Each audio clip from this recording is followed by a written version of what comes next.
We've got a real ambition today, and that ambition is to kick off, as it says, a learning revolution. We want to raise the profile, the accessibility, the take-up of accessible learning for adults wherever it happens. And this is something that the whole of the government is committing itself to, not just my department, because in every part of government we recognise that informal adult learning transforms lives of individuals, it boosts national well-being, people's individual sense of worth, and that's why, as you'll see if you've had a chance to look at the white paper, the commitment is there from health, from local government, from culture, media, sport, from education, and other government departments, all of whom are contributing to what we want to do.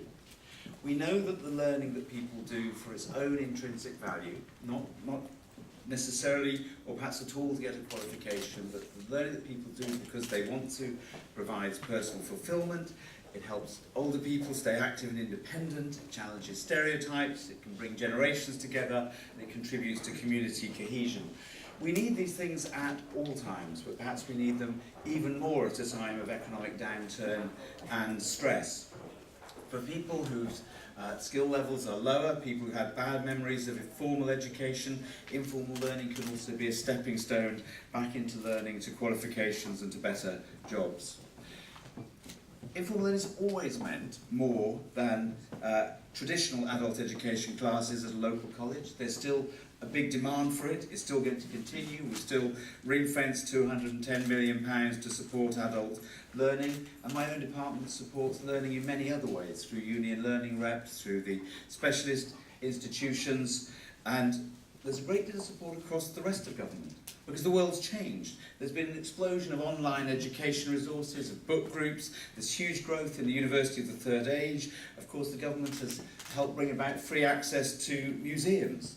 And much of this wider learning is also supported by government. Free museum entry, for example, is £28 million a year. UK online centres in libraries and community centres, £10 million a year. And the Union Learn that I mentioned, £21.5 million a year.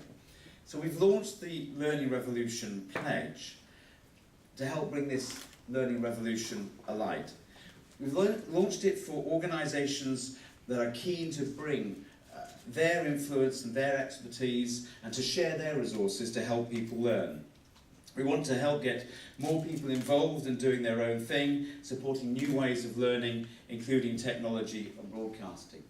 And I think it's a measure of how much this initiative is needed and wanted, that the pledge has already been backed by groups which include the Women's Institutes, the Church of England, the National Trust, Microsoft, Bupa, Unison, right across our society. There's been an extraordinary response already to our invitation to come and support the Learning Pledge.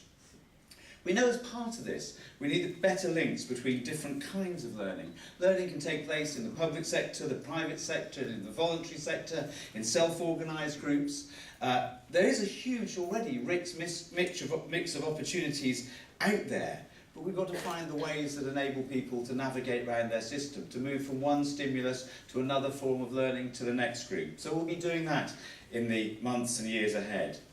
We also want to support people who want to organise their own groups and classes in the most convenient place, so not just in a college or a library, but perhaps in a church or in a pub, in a cafe, an office or a shop. And part of the pledge is to encourage all kinds of organisation to open up the spaces they already have for learning. We're going to be setting up a competition to design a web directory which can tell people what's out there and also the learning spaces and other resources that are available to them. We'll be setting up a broadcasting forum to encourage not just the development of educational content, but much better ways of sharing what is already produced for people who want to learn in different ways.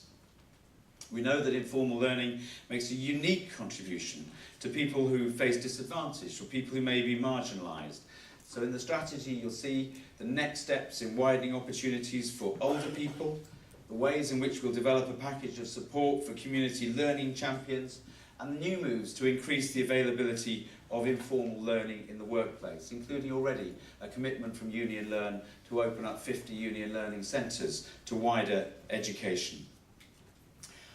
A lot of this is, and I'll be quite straightforward about this, and it came through very strongly in the consultations and the conversations, about a commitment to start with to make the best use of the resources that are already out there. And time again, people said to us, you could achieve more if you were better coordinated, better organised, and making better use of the investment you already make right across government. But it will take some extra resource. We're putting this year an extra £30 million into informal adult learning. It'll include a transformation fund of £20 million to help set about new partnerships and innovative ideas in informal adult learning. One idea that's come through quite strongly in the last few weeks is where, as a result of the downturn, there are empty shop units, perhaps there are people with time to give and expertise to share, small amounts of money to open those up, so learning centres can be started in local communities, perhaps local voucher systems to enable groups of people together to organise their own learning activities. What I want to do is to put as much energy as I can into getting this learning revolution underway. In the back end of this year, we'll be organising a national festival of learning to take what many people have experienced already over the last few months in our consultation at national level out to local level to highlight what's already there. We'll be working with local authorities because people in all of our consultations said, look, the local council is going to be the place to bring together the different things that are going on and make sure we've got a well-organised strategy. And we'll be pushing this movement by asking all of you here and many other organisations to sign the pledge to espouse its values, to get more people involved, to introduce more innovation in learning and to celebrate success. My final note again is I happen to lead on this because it's my department that has had the lead responsibility, but none of this that we're celebrating today would have been possible without people like Andy Burnham, who's here, Hazel Blears, Alan Johnson, Ed Balls, and many other ministers who've given their support enthusiastically to this work, and I'd like to thank them too, because they are as much part of what we're trying to achieve here as what we'll do directly through my own department. Thank you.